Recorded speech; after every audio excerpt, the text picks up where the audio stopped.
Ni aksyon kong kabalaka. Tungod akong batanong anak, sigig kapas mo tungod sa ana-ana. Tawagan na lang kong Nanay Leonida, DJ Sam. 52 anyos na ko, dunay upat ka mga anak ug ang tulo nila parehas nga hamtong na. Ang akong kamaguwangan, DJ Sam, usa ka lalaki, minyo na, ug ang akong duha ka mga babay naa sa abroad nagtrabaho.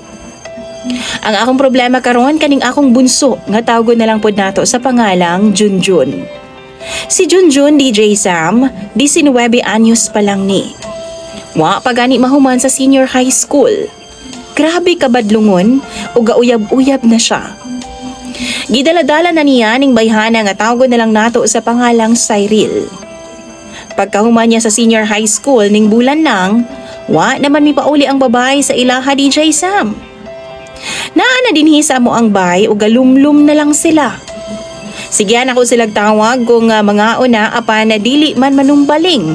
Maong sa kadugayan, gipasagda na lang pod nako sila kay gikapoy na kog tinawag. Apan napansin ako, DJ Sam, nga ingon sa wa man sila gawas-gawas sa kwarto.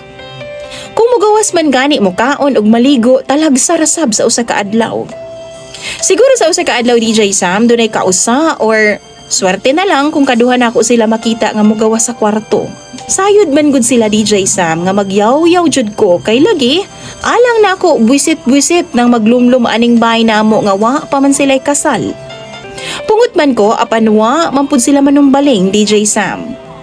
Nagplano na gani kong pangitaon ang ginikanan anang bayhana na kay Sharo. Wa man pud noon siya gipangita. One time, naglaba ko sa likod namo, DJ Sam. Kalit lang ni Saba ang duha. Daw nataranta.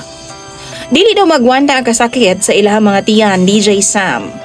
Bisan unsang haplas ang akong gigamit, wa jud maulian.